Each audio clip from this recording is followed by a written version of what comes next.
వాగర్థావివ సంపృక్తౌ వాగర్థ ప్రతిపత్తయే జగతః పితరౌ వందే పార్వతీ పరమేశ్వరౌ. ఆదిత్యాయ చ సోమాయ మంగళాయ బుధాయ చ గురుశుక్రశనిభ్యశ్చరాహవే కేతవే నమః. శృంగేరి జగద్గురు పీఠాధిపతులకి, కంచి పీఠాధిపతులకి నమస్కారములు తెలియచేసుకుంటూ కార్యక్రమాన్ని ప్రారంభిద్దాం.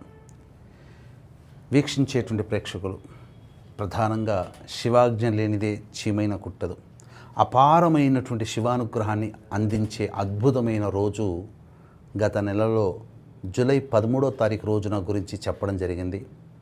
దాదాపు 2 తెలుగు రాష్ట్రాల్లో ఉన్నటువంటి వ్యక్తులందరూ కూడా ఆ యొక్క పరమేశ్వరుని యొక్క దివ్య అనుగ్రహాన్ని పొందారు. అంతటి రోజు అని చెప్పలేను, కానీ అంతటి రోజుతో కొద్దిగా తక్కువైనటువంటి ప్రభావం కలిగినటువంటి రోజు అతి త్వరలో మనకు రాబోతుంది. అదే ఆగస్టు 10వ తారీఖు రోజున ఏర్పడేటువంటి గొప్ప యోగం. ఇది సాధారణంగా మనకు కనిపించదు, లభించదు కూడా.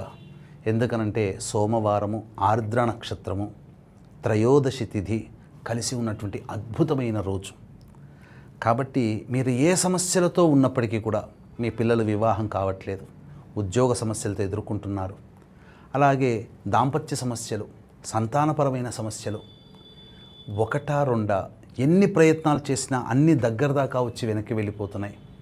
ఆ శివానుగ్రహం ఉంటే, ఆ శివుడు అనుగ్రహిస్తే తప్ప మనకు సమస్యలు తొలగవు అని అనుకునే వాళ్ళందరూ కూడా ఈ ఆగస్టు 10వ తారీఖు రోజున ఏర్పడే అద్భుతమైనటువంటి యోగాన్నిచ్చే అలభ్య పుణ్యతిథి ఈ యొక్క ఆగస్టు 10వ తారీఖు సోమవారము, ఆర్ద్ర నక్షత్రము, త్రయోదశి తిథితో కూడుకున్నటువంటి సమయములో ఆ పరమేశ్వరుణ్ణి మీరు అర్చించారా? ఆ యొక్క పరమేశ్వరుని యొక్క అనుగ్రహం వల్ల శ్రావణ మాసం లోపల మీ యొక్క సంకల్పం నెరవేరుతుంది అని చెప్పడంలో ఏమాత్రము సందేహం లేదు. ఇక ఆలస్యం చేయకుండా ఆ రోజు ఏం చెయ్యాలో విధి విధానాలు మీకు తెలియచేస్తాను. అయితే వీక్షించేటువంటి ప్రేక్షకులు కూడా ఆగస్టు 12వ తారీఖు రోజున ప్రపంచవ్యాప్తంగా సంపూర్ణ సూర్యగ్రహణం ఏర్పడుతుంది. మన భారతదేశంలో కనిపించదు, కానీ ఎటువంటి ఆచారాల నియమాలు కూడా పాటించాల్సిన అవసరం లేదు. కానీ దీని ప్రభావము ఆశ్లేష నక్షత్రం కర్కాటక రాశిలో ఏర్పడుతున్నటువంటి కారణం చేత మేష, మిథున, కర్కాటక, సింహ, తుల, వృశ్చిక, ధనస్సు, మకర, మీన రాశిలో జన్మించినటువంటి వారికి ఈ ప్రభావం ఉంటుంది. కాబట్టి సమస్యలు ఉంటాయి. సమస్యలంటే భయపడాల్సిన పని లేదు. 50 రూపాయలు అయ్యే చోట 100 రూపాయలు ఖర్చు అవుతుంది.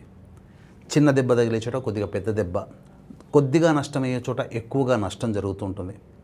కాబట్టి ఈ యొక్క చిన్నపాటి ఇబ్బందిని కూడా మనం ఎందుకు పడాలి?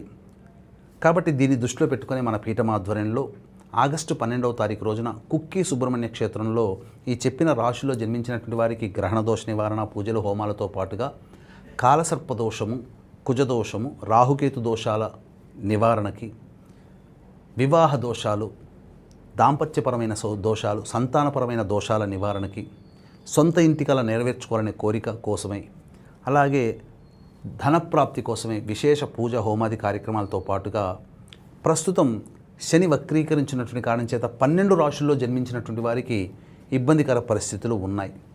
కావున శనిదోష నివారణకి కూడా పూజ, హోమాది కార్యక్రమాలు జరిపించి పూజ చేసిన కరుంగలి మాల ఇవ్వడం జరుగుతుంది. అవకాశం ఉన్నటువంటి వాళ్ళు ఆగస్టు 12వ తారీఖు రోజున రాత్రి 8 గంటల లోపల కుక్కి సుబ్రహ్మణ్య క్షేత్రంలో జరిగే గ్రహణ దోష నివారణ పూజల హోమాల్లో స్క్రీన్పై కనిపిస్తున్న నెంబర్కి కాంటాక్ట్ చేసి మీ గోత్రనామాదులు నమోదు చేసుకోవచ్చు. ఇక వివరాల్లోకి వెళ్ళినట్లయితే 8:24 తర్వాత త్రయోదశి తిథి వస్తుంది, సోమవారం రోజు. ఇక మధ్యాహ్నం 12:26 వరకు మాత్రమే ఈ యొక్క ఆర్ద్ర నక్షత్రం ఉంటుంది.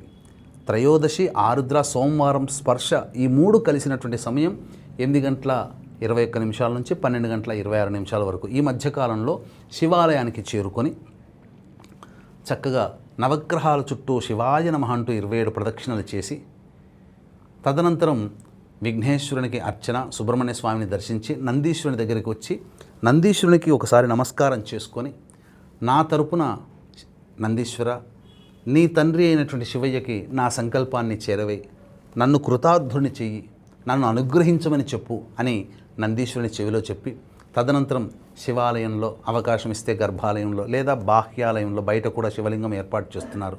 పంచామృతాలతో అభిషేకము జరిపించిన తరువాత విభూతి కలిపిన నీటితో ఈశ్వరుడికి అభిషేకము జరిపించి నల్ల కలువ పుష్పాలు, నీలి చామంతి, శంకు పుష్పాలు, గన్నేరు పుష్పాలు, తెల్ల జిల్లేడు పుష్పాలు, గరికతో, ఎర్ర జిల్లేడు పుష్పాలతో విశేషముగా ఆ స్వామికి అర్చన జరిపించడం. దీంతో పాటుగా ఆరుద్ర నక్షత్రం ఉంది కాబట్టి అభిషేకం చేసే సమయంలోనే ముందుగా వండి వార్చినటువంటి చల్లార్చినటువంటి అన్నముతో ఈశ్వరునికి అభిషేకం జరిపించి చక్కగా ఈ చెప్పిన ద్రవ్యాలతో అర్చన చేసినట్లయితే తప్పకుండా ఆ పరమేశ్వరుడు సంతృష్టి చెంది మీ యొక్క సంకల్పం అచిరకాలంలోనే నెరవేర్చే విధంగా మీతో సహాయకారిగా ఉంటాడు, మీ పక్కనే ఉంటాడు, మీ చెంతనే ఉంటాడు. తదనంతరం ఆఖరిగా ఆ పరమేశ్వరుణ్ణి దర్శించి 2 చేతులు అంజలి ఘటించి, శివయ్య నీ వల్లనే ఇప్పటి వరకు నేను నిలబడగలిగాను, నాకు ఇప్పుడు సమస్య వచ్చింది, ఈ సమస్య నుంచి బయటపడేసి నన్ను కృతార్థుడిని చేసే బాధ్యత నీదేనయ్యా అని ఆ పరమేశ్వరుని భక్తిగా అంజలి ఘటించి నమస్కారం చేసుకొని ప్రార్థించండి. తప్పకుండా ఆ పరమేశ్వరుడు మీ మొర ఆలకిస్తాడు. తదనంతరం అమ్మవారికి కుంకుమార్చన జరిపించండి. అవకాశం ఉంటే ఆ శివాలయంలో పసుపు, కుంకుమ, విభూతి, హారతి కర్పూరం దానం చేయండి. ఇంకా ఒక గొప్ప రహస్యం చెబుతాను. మీ యొక్క సంకల్పం అచిరకాలంలో నెరవేరాలనే ఉద్దేశంతో ఆ స్వామికి 1/4 కిలో పచ్చకర్పూరముతో ఆ స్వామికి దగ్గర జ్యోతి వెలిగించండి. తప్పకుండా ఆ పరమేశ్వరుడు సంతృష్టి పడతాడు. హారతి కర్పూరం కాదండి, పచ్చకర్పూరం. తప్పకుండా మీ సంకల్పం అచిరకాలంలోనే నెరవేరుతుందని చెప్పడంలో ఏమాత్రం సందేహం లేదు. ఇక కుక్కి సుబ్రహ్మణ్య క్షేత్రంలో 12వ తారీఖు రోజున జరిగే సర్వదోష నివారణ పూజల హోమాల్లో కూడా అవకాశం ఉంటే మీరు గోత్రనామాదులు నమోదు చేసుకోవచ్చు. ఆనందంగా జీవిస్తారు. మీ సంకల్పం నెరవేరాలని మనస్ఫూర్తిగా మీ తరపున ఆ పరమేశ్వరుని కూడా నేను ప్రార్థిస్తాను. సర్వం శ్రీ ఉమామహేశ్వర పరబ్రహ్మార్పణమస్తు.